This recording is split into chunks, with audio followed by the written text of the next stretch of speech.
every lie in public. Your honor is not in the hands of men. It is preserved in the heart of God. That is why you don't have to argue with everyone who misunderstands you. You don't need to waste your energy fighting shadows of gossip. The strength of a woman is not measured by how loud she shouts back, but by how deeply she can detach, stand in peace, and trust that her defender has already stepped into the battlefield. When you understand who you are, you realize that every lie is only temporary. Truth is not weak. It is eternal. A lie has an expiration date, but truth carries resurrection power. The same God who protected Esther in the palace, who defended Mary when Joseph doubted her purity, and who vindicated Hannah when she was mocked, is the God who will expose every liar standing against you. He does not defend you in private only. He raises a witness in public so that your honor is not just restored, but elevated. Detachment is the highest form of confidence. When you detach emotionally from the need to defend yourself, you are declaring that your value does not come from people's opinions, but from divine purpose. This is why you must not waste your tears on those who misjudge you. They did not design you, they cannot define you, and they will not destroy you. The woman who can remain silent while being lied upon is the woman who has discovered that heaven speaks louder than her words. Listen carefully. When God sends someone to defend you, it is not about you proving your point.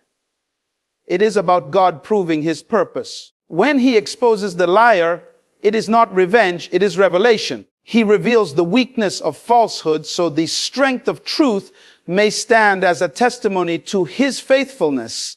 That is why you must keep your spirit free from bitterness, for bitterness contaminates your vindication. Detachment is your weapon, silence is your strategy, and trust is your shield. Every attack against your honor is evidence of the weight of your assignment. You are not attacked because you are weak. You are attacked because you carry glory. And when you choose detachment over reaction, confidence over insecurity, purpose over pain, you step into the realm of divine defense. God himself ensures that those who lied against you will become instruments of your elevation. When God places his hand upon your life, he does not only give you purpose, he also protects your honor. Honor is the invisible garment of dignity that covers you, and no lie, no slander, no accusation can strip it away permanently. There are moments when the enemy will attempt to smear your name, to twist stories, to create perceptions that do not reflect your true character. In those moments, it may feel as though the truth has been buried beneath layers of falsehood. But hear this clearly, God never allows your honor to be lost in the ashes of lies. He may permit a season of silence, a moment of testing where it looks as though the voices of accusation are louder than the voice of truth. But at the right time, he raises a defender, he positions someone, or sometimes even a circumstance, to speak for you, to clear your name, to remind everyone that your life is under divine covering.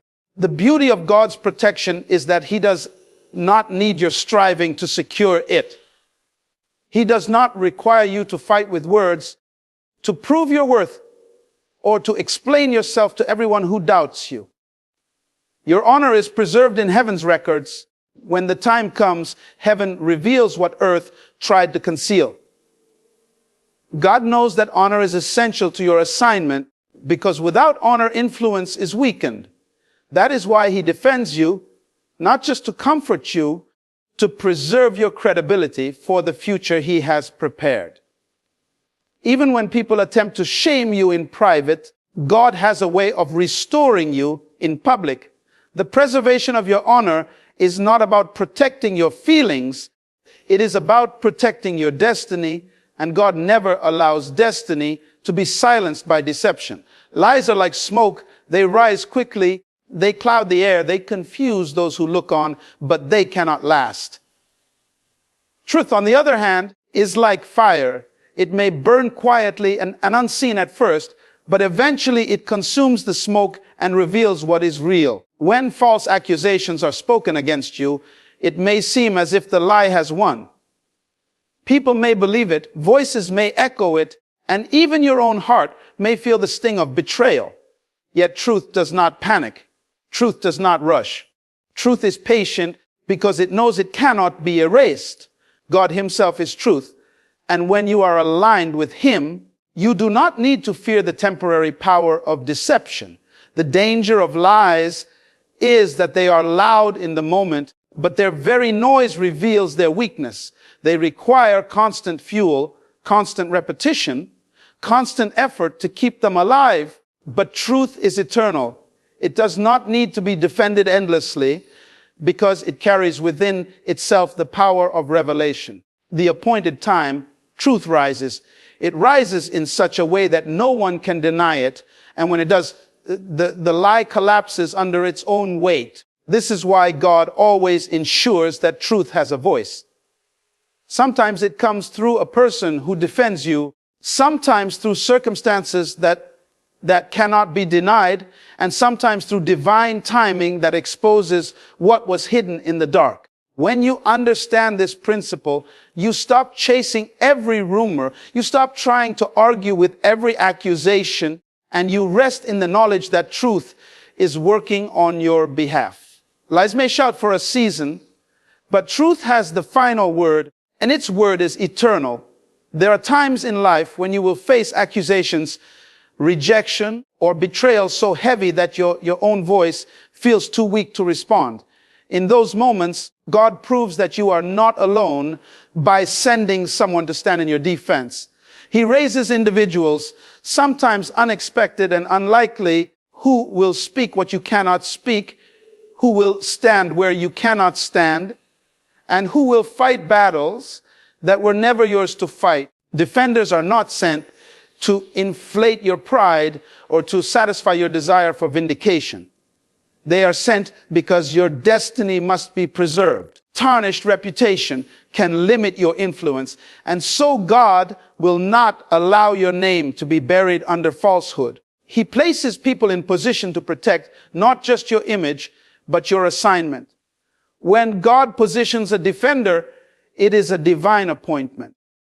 You may not even ask for it. You may not even know they are coming. He stirs the heart of someone to rise at the exact moment you need covering. This is why you must trust that even in silence, heaven is working. Esther needed Mordecai, Mary needed Joseph, Paul needed Barnabas. Each one had someone placed by God to ensure their honor was not lost and their assignment was not destroyed. In the same way, when God sees injustice aimed at you, he moves through people who carry the courage to stand up for what is right. It is important to understand that this defense is never about your ego. It is about the credibility that your purpose demands. Knows that your voice is meant to influence, your life is meant to inspire, and your example is meant to lead. That is why he assigns defenders not to protect your pride, but to secure your platform.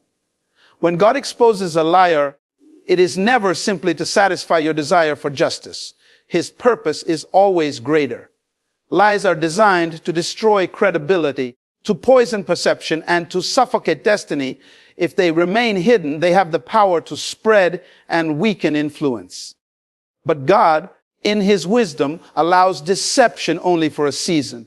He watches as lies run their course, and then at the right time, he shines his light so that what was hidden in darkness is revealed openly. Exposure is not about embarrassing the liar. It is about restoring the one who has been falsely accused and proving that truth cannot be silenced. When exposure happens, it is often sudden and undeniable. What was whispered in corners is shouted from the rooftops. The very schemes that were crafted in secret become the evidence of their own collapse. And in that moment, your integrity is not only restored, it is elevated. People who once doubted you are forced to acknowledge the hand of God upon your life. Your honor is not just defended, it is magnified. God does this because he understands that your influence depends on the trust of others, and so he does not allow lies to permanently distort the truth of who you are. It is also important to recognize that exposure is never about revenge. If you see it only as payback, you miss the depth of what God is doing.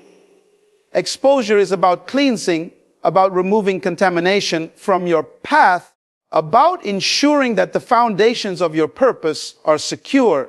God will not let you build your destiny on the fragile ground of deception. By exposing the liar, he clears the atmosphere so you can move forward without the weight of suspicion or the shadow of falsehood following you. A woman who has discovered the power of detachment understands that not every battle is hers to fight.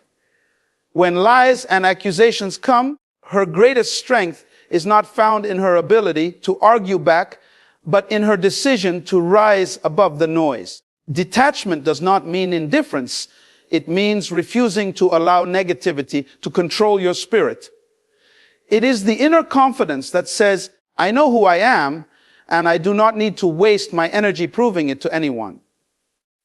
This type of strength is rare because most people respond to falsehood with defensiveness, anger, or despair. But the woman who is anchored in divine identity knows that her silence speaks louder than her retaliation. Detachment is not weakness, it is wisdom. It is the recognition that emotional reactions only feed the fire of the accuser. When you refuse to be drawn into unnecessary battles, you disarm the one who seeks to destroy your peace. This is why Scripture often reminds us, the Lord will fight for you. You need only to be still. To detach is to trust that heaven is more capable of defending you than your own words. It is to rest in the assurance that no matter how dark the lie may seem, God's light will uncover the truth at the right time. The woman who practices detachment carries an atmosphere of peace that cannot be shaken. She walks with grace even when she is misrepresented, because she knows her honor is not in human hands. People may whisper, tongues may wag, but her composure reveals that she belongs to a higher kingdom. This composure itself becomes a testimony, for when others expect you to break down, your stillness and strength announce that your defender has already taken the case. Confidence is not built on the fragile approval of people. It is rooted in the unshakable knowledge of who you are in God. When a woman discovers that her honor and identity do not come from the applause of others, she steps into a realm of freedom that few ever experience. Human approval is unstable. Today they celebrate you. Tomorrow they question you. And the day after they may forget you altogether. If your worth is tied to that cycle, you will live in constant insecurity. But when your confidence flows from divine identity, you become untouchable by the shifting opinions of man. Detachment from the need for validation is one of the clearest signs of true strength. The woman who no longer seeks to prove herself is the woman who has already proven her value in silence. She understands that her design was intentional, her purpose is eternal, and her worth is beyond negotiation. This confidence is not arrogance, it is alignment. It is living from the truth that she is fearfully and wonderfully made, chosen for a destiny that cannot be canceled by slander or diminished by lies. When accusations arise, this confidence keeps her calm. She does not panic because she knows that her identity was settled long before any voice tried to define her. She does not strive for recognition because she carries recognition from heaven. This unshakable assurance makes her a pillar of strength. Even when she is misunderstood, she remains steady because she is not anchored to perception, but to purpose. This stability intimidates the enemy, for nothing disarms a liar more than a woman who refuses to be shaken by words. Her confidence is not in what others say about her, but in what God has already declared over her life. Every false accusation, every betrayal, and every moment of dishonor is not just an attack, it is also an announcement of your assignment. The enemy does not waste energy on empty vessels. He targets those who carry weight, those who have been marked with glory. What may feel like an attempt to silence you is, in fact, a signal that there is something within you too powerful to be ignored. Pain becomes the soil in which purpose is revealed. When lies surround you, when friends turn against you, when trust is broken, it is easy to believe that your life has been derailed. Yet in God's economy, nothing is wasted. The very wounds meant to destroy you become the doorways that lead you deeper into your calling. It is in the furnace of falsehood that you discover resilience you never knew you had. It is through betrayal that you learn to detach from human approval and lean fully on divine validation. Every negative word spoken against you is an opportunity to prove that your identity is anchored in heaven, not in earth's unstable voices. What was meant to shoot down becomes the very reason you rise higher. The fire that was supposed to consume you refines you instead. When you emerge, you are stronger, clearer, and more focused than before. Purpose is always birthed through pain. Joseph's destiny required betrayal by his brothers. David's kingship required accusations from Saul. Even Jesus himself was surrounded by lies before he stepped into glory. The same principle applies to you. Every lie, every wound, every unjust moment is a setup for elevation. What was sent to silence you becomes the amplifier of your voice. What was designed to bury you becomes the very ground from which your greatness springs forth. Woman, never forget that your life is not in the hands of liars, gossips, or accusers. It is in the hands of the one who created you with honor, purpose, and destiny. Let the world speak. Let falsehood rise. Let deception try to cloud your name. None of it can cancel what God has already written over you. Your silence is not weakness. It is strategy. Your detachment is not avoidance. It is wisdom. And your confidence is not arrogance. It is the reflection of heaven's truth in your soul. The same God who defends sparrows in the sky and clothes the lilies in the field has already declared that he will defend your honor before men. Do not bend under the weight of lies. Do not waste your tears on voices that do not matter. Do not allow the temporary noise of accusation to drown out the eternal voice of destiny. Stand tall, stand still, and stand unshaken. Because your defender has already risen, the liar will be exposed, your honor will be restored, and your purpose will shine brighter than ever before.